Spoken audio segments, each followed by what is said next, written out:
Imagina só a cena, final do campeonato mais importante do Brasil.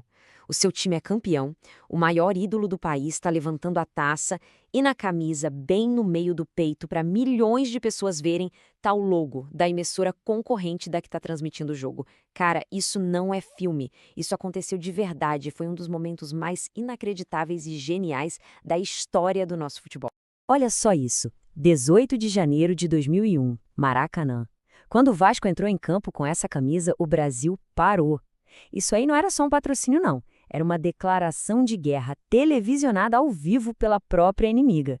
Foi uma provocação gigantesca que transformou um simples uniforme de futebol num manifesto, numa verdadeira arma, numa briga de gigante. E aí fica a pergunta, né? Como é que uma simples estampa numa camisa teve o poder de calar microfone, de fazer câmera desviar o foco e de criar uma das maiores saias justas da TV brasileira? Para a gente entender essa história, a gente tem que voltar um pouquinho, porque essa camisa, na verdade, foi o tiro final de uma guerra que já estava rolando há um tempo. Então, para a gente desvendar esse caso, a gente vai seguir esse caminho. Primeiro, entender o contexto daquele campeonato maluco. Depois, o que causou a briga lá em São Januário. Aí vem o plano de vingança do Eurico, como foi a reação na TV durante a final, e por último, o que essa história toda deixou de legado. Para entender a coragem ou a loucura de botar aquela camisa em campo, a gente precisa primeiro entender o cenário. E o ponto principal é o seguinte, aquela final não era de um campeonato normal, não.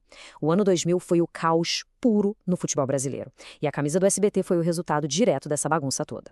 Tudo começou em 99, com o famoso caso Sandro Hiroshi, que virou o futebol de cabeça para baixo. Foi tanta briga na justiça que a CBF foi impedida de organizar o Brasileirão de 2000. E a solução? Criaram a Copa João Avelange, um torneio gigante, com 116 clubes, organizado pelo Clube dos 13.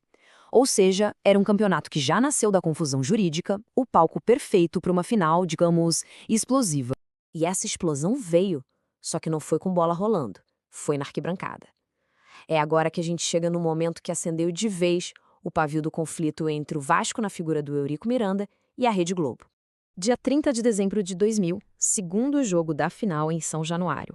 O estádio, claro, lotado até a boca.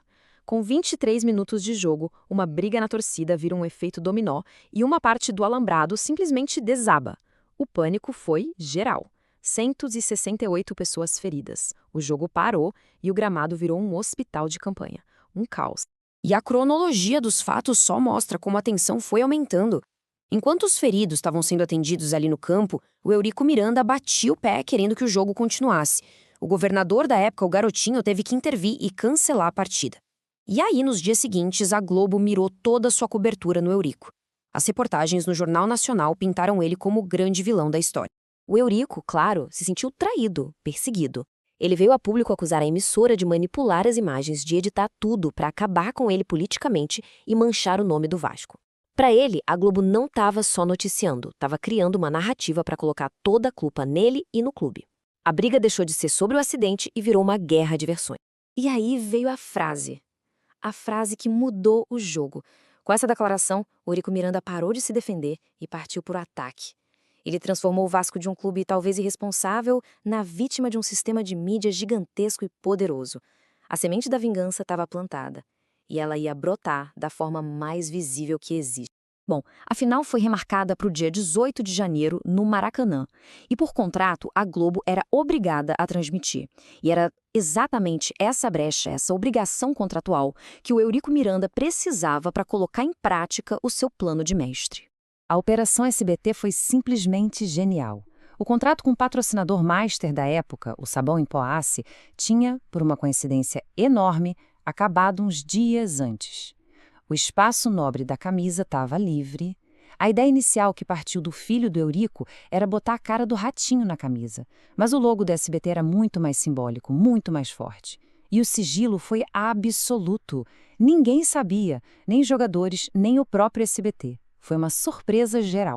E para quem é fã de camisa de futebol, esse manto é uma relíquia. E esse quadro aqui mostra o porquê. A camisa de jogo original tem detalhes que fazem toda a diferença. O logo da SBT foi sublimado, ou seja, a tinta foi direto para o tecido, um processo rápido, perfeito para uma operação secreta. Já os números nas costas eram de veludo, aquele flocado com relevo, que era a marca das camisas de jogo da capa na época, coisa fina. Com um plano traçado e a camisa pronta, chegamos ao grande dia. Maracanã lotado. A Globo com toda a sua estrutura pronta para transmitir a finalíssima. Só que ela não sabia que a grande atração da noite não ia ser só o futebol. Ia ser uma aula de marketing de guerrilha. Cara, na hora que o time do Vasco entrou em campo, o choque foi imediato. Dizem que na cabina de transmissão o silêncio foi total por alguns segundos. A emissora era obrigada a mostrar o jogo. Mas agora, cada close no Romário, no Juninho, em qualquer jogador, era propaganda de graça para a maior concorrente dela. Era a armadilha perfeita, transmitida para todo o Brasil. O que a gente viu no ar foi uma batalha bizarra.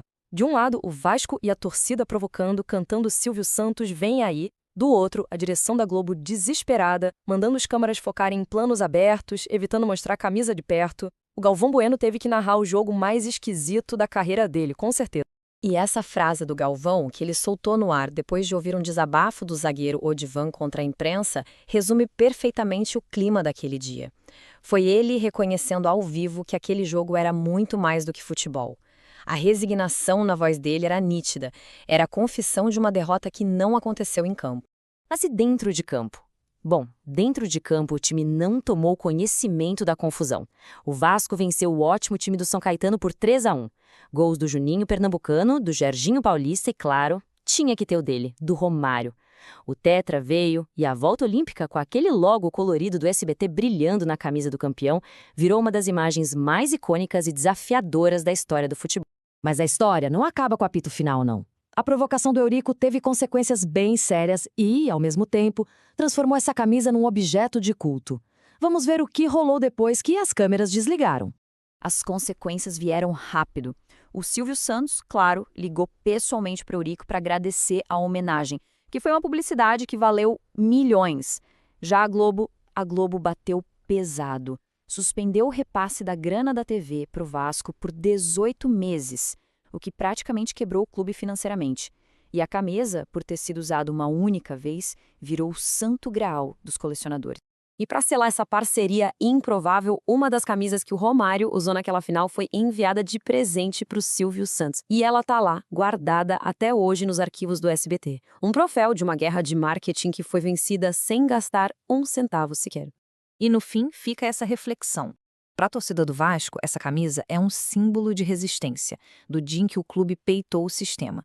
Mas, por outro lado, foi uma jogada política que custou muito caro para o clube. Então fica a questão. Essa camisa representa o orgulho de uma afronta histórica ou é a prova de que essa mistura de futebol com briga de poder pode ser bem perigosa?